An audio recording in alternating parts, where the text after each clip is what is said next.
Hey everybody, it's Bill from Matt-Trakker.com, and on this episode of Behind the Mask, I want to talk about something that we all know exists, yet we don't really like to talk about it. I know I don't, and there's a couple of reasons why, and I want to dive into it. Of course, I'm talking about the Racing Series, Season 2. Before we dig into this a little bit more, I found this old commercial.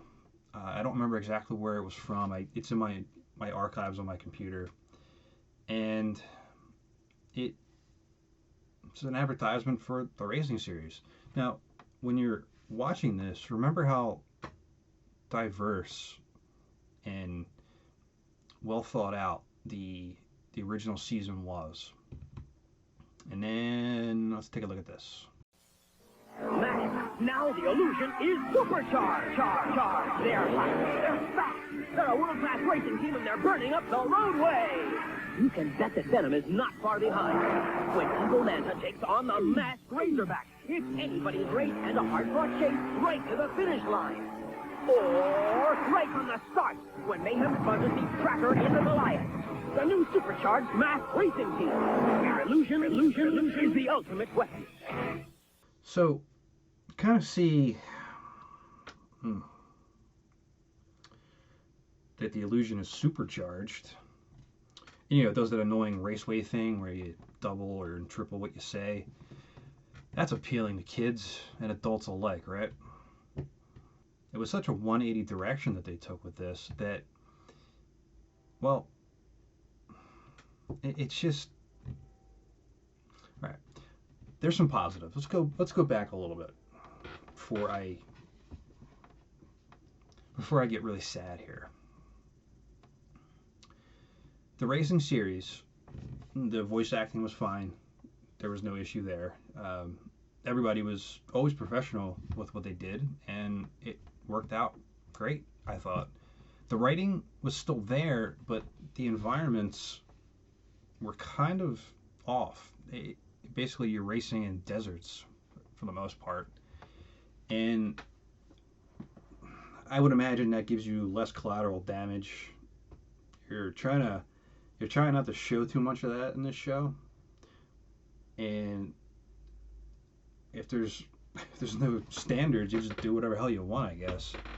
I have reached out in the past to try to get some answers on some of this stuff, but I haven't really been able to get anything concrete back. But the positives.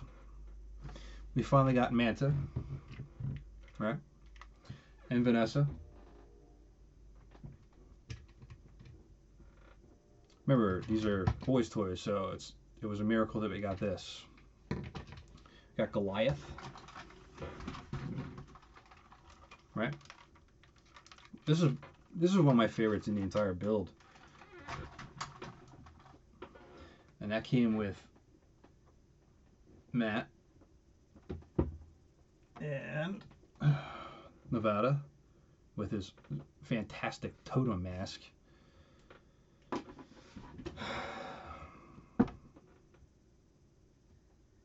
I gotta go negative. Hold on.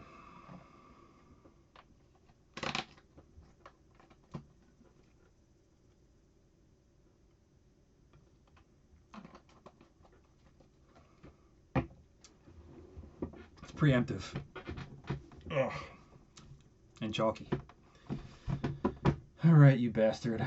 I don't know why I have to keep talking about you, but you also got this thing.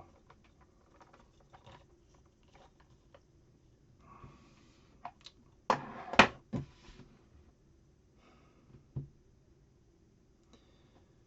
you take a show, and if you're not familiar with how the original season ran, it ran non-stop.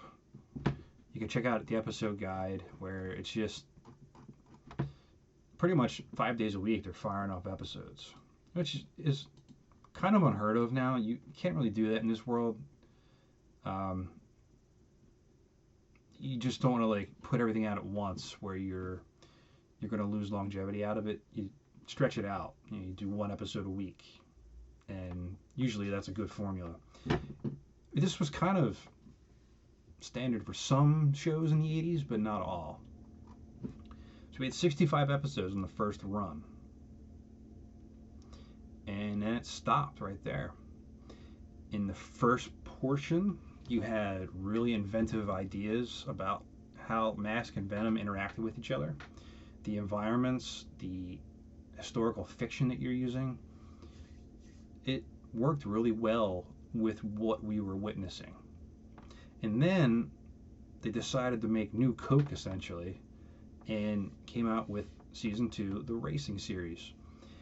If anybody has more information on why they want this route, let me know. It's still kind of confusing, and people don't like to talk about it, but it exists. Well, not fully, actually. That's not true. So if you bought the Shop Factory DVD set, you're only getting the first 65 episodes. The Madman set, you get 75. And there's bootlegs out there too. I don't condone it, but I'm sure you get all 75 there as well. And there are some on YouTube that you can watch if you need to catch up on them. The premise of the show is that now Mask and Venom are racing. They're trying to win races. They all seem to know each other now. I don't know. I don't know what happened between the Raiders of the Orient Express and then Demolition Duel to the death. I'm guessing we had a time lapse. Great Scott! You dig into these episodes, and the action scenes are still okay. The voice acting's fine. But you're just taking a premise of something that works so beautifully and then putting it into this format, and it made no sense. Now, if Mask was starting out as a race car driven show and toy, it might have worked. Can't really tell, but you market everything one way and then you go to this other way, and then it's like, all right, everything's changed except for the intro. They kept that the same. There wasn't anything changed on the intro, and well, some things did change. Scott wasn't in any of these episodes, just at the end. That's one good thing, I guess, right? And it just begs the question as to why they went this route. Now, if you're trying to line up dates here, the Demolition Duel to the Death premiered in 1986, September 9th, 1986. The toys weren't actually stamped and produced until 1987. So the series came out first, 10 episode run stopped, and then the toys came out. Was there a backup on getting these done? Did Kenner have to give out like that cardboard cutout of the Star Wars figures? It's just odd. So you had it all go and then stop, and then toys come out, And I'm guessing there wasn't much in syndication after that. And if the goal was to do a short run, test the toy market, and then keep going, I'm guessing it failed. That's the only thing I can think of as to why this happened. I think the toy market was kind of getting lower for Kenner, and I feel like when they did this new premise, they were trying to interject something different. It didn't work, but they didn't know that at the time. I don't know if they had test groups. I'm not sure what kind of quality control they went through, but you can tell just from watching these episodes that you're not watching the same show. Yeah, they have the same names, but it's completely different. And back then, we didn't want that. It's not like American Horror Story now, where every season's different, right? Archer did a lot of that too, where the last one they were in outer space, and that works, but it didn't work for this. It's just an unfortunate mess, and that's what I think happened. I think the sales were diminishing. They tried this, and it just didn't work. And with that, that's one of the reasons why also in the United States we didn't really have the split second series. They were there, but we didn't care as a kid. Mask, I believe, was syndicated longer over in Europe and Asia countries,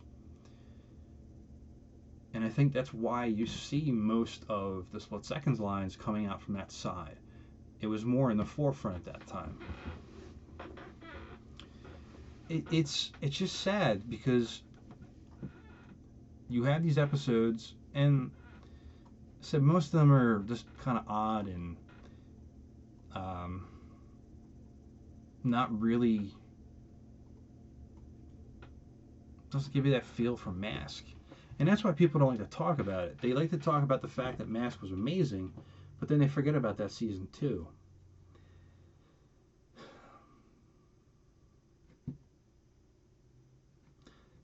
Look, overall, it's not the end of the world, right?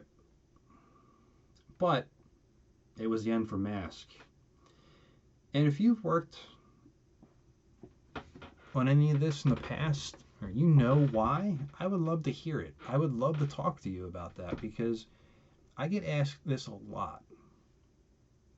And the only thing I can say is there had to be a failure point somewhere, and I believe it was a 10-episode test market, and I believe it just kind of fizzled after that. And you can also see here too that it went from episodes every day to once a week. So you kind of see what happened there. Try to stretch it out, keep it in the forefront like I mentioned earlier, but it just didn't work. And with that, the Mask line started to decline.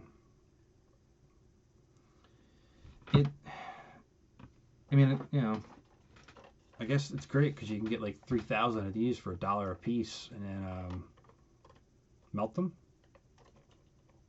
Let me know your thoughts on the Raising series. Overall, I like it, but I don't love it. The toys I like better than the series itself, season 2, except for this piece of shit right here.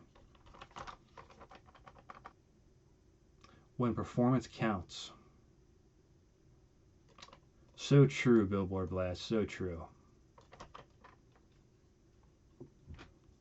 Until next time, this is Bill from Matt-Trakker.com, and I'll talk to you later.